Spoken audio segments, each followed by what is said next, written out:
Welcome everyone. প্রথমে যেটা বলি যে অনেকে তোমাদের মধ্যে প্রচুর স্ট্রেস নাও জীবনে, অনেক অনেক টেনশান নাও তোমরা জীবনে। তো তাদের ক্ষেত্রে আমার একটু সাজেশান, যেহেতু আমি এত মানুষজন নিয়ে চলাফেরা করি, আমার মধ্যেও অনেক টেনশান বা মানে স্ট্রেস কাজ করে। তো কি করে সেগুলোকে মিনিমাইজ করা যায় তার সহজ কিছু পথ মোটামুটি বলা যায়। সেটা হচ্ছে নিজের জীবন দিয়েই বোঝা যায় যে কতটা উপকারে লাগছে। দেখো, প্রতিদিন, প্রথম কথা, প্রতিদিন তুমি সকালবেলা যখন উঠবে তখন উঠে না অন্তত 30 মিনিট না হোক, 25 মিনিট না হোক, 20 মিনিট না হোক, 10 মিনিট কমসে কম বা 15 মিনিট কমসে কম জগিং বা হাঁটা বা টুকটাক ব্যায়াম করা বা ফ্রি হ্যান্ড এক্সারসাইজ, এগুলো যদি করো তোমার ভীষণ কাজে লাগবে। সেকেন্ডলি, তোমার জীবনযাত্রাটা একটু কন্ট্রোল করতে হবে। মানে কন্ট্রোল করতে হবে ইন দ্য সেন্স, মানে তুমি যেভাবে নিজেকে মানে সাজিয়ে নিতে পারবে সেভাবেই হবে। তুমি যদি প্রচুর হই হুল্লোড়, পার্টিবাজি এসব করো তাহলে কিন্তু তোমার, বা নাইট ক্লাব এসব করলে দেখা গেল তোমার কিন্তু শারীরিকভাবে বা মানসিকভাবে অনেক রকমভাবে টেনশন আরও বাড়বে, কমবে না, ঘুম কম হবে ইত্যাদি। আর প্রতিদিন একটা মানে নিয়ম করে ঘুমানোর চেষ্টা করতে হবে, যে নির্দিষ্ট টাইমে। মোটামুটি এটা একটা টাফ ব্যাপার, তবু চেষ্টা করতে হবে নির্দিষ্ট টাইমের ঘুমানো, নির্দিষ্ট টাইমে ওঠা, আর সকালে সূর্যটাকে দেখা, এটা কিন্তু খুব কাজের মধ্যে পড়ে।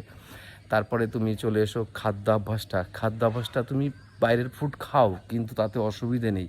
আমার মনে হয় ঘরোয়া রান্নাবান্নাগুলো, ঘরোয়া খাবার দাবারগুলোর উপর একটু বেশি জোর দেওয়া উচিত। আর একটা কথা, যে কখনোই কোনো কাজের প্রতি, বিশেষ করে কাজের কথা যখন আমরা আসবো, কাজের সময় না বেশি নিজেকে খুব প্রেশার নিয়ে ফেলবে না। তার কারণ হচ্ছে, তুমি প্রেশার নিয়ে ফেলবে না ইন দ্য সেন্স, তুমি কাজগুলো একবারে জমিয়ে রাখবে না। তুমি তো জানো তোমার এই কাজগুলো করতে হবে, কিছু কিছু কাজ এক্সট্রা চলেও তোমায় আসতে পারে। যখন এক্সট্রা কাজ আসবে তার জন্য তুমি প্ল্যানটাকে ভাগ করো, এটা একটা কথা। আর এটার জন্য আর একটা সাব প্ল্যান বলে দিই। সাব প্ল্যান হচ্ছে, মনে করো কোনো কাজ, বড় কাজ, বা কোনো বস তোমাকে দিল, বা কোনো স্টুডেন্টের প্রচুর পড়া রয়েছে তোমার, সেক্ষেত্রে তোমার কী করা দরকার? সেক্ষেত্রে হচ্ছে তুমি কাজটাকে স্লটিং করে নাও, মানে ভাগ ভাগ করে নাও কাজটাকে। তুমি ছোট ছোট করে নাও, যে এটুকু করলাম তার একটা আনন্দ, তারপর আরেকটু বেশি করে করলে হবে, তারপর ইন ফিউচারে কমপ্লিট হয়ে যাবে পুরোটা। আর কখনও কাজ নিয়ে বসে থাকাটা যাবে না, ঠিক আছে?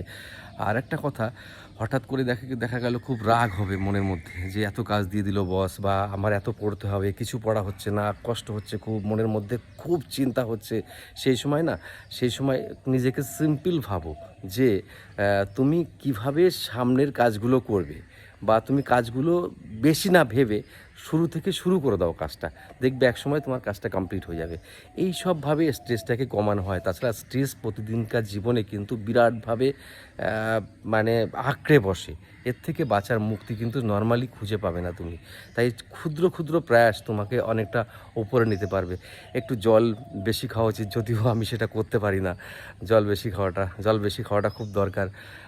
এই ব্যাপার। চলো, কন্টিনিউয়াস চিন্তার থেকে বেশি চিন্তা করে কী বা হবে, তার থেকে মোটামুটি চলো সবই হবে, আর সবই হবে, ঠিক আছে? ভালো হবে। Best of luck.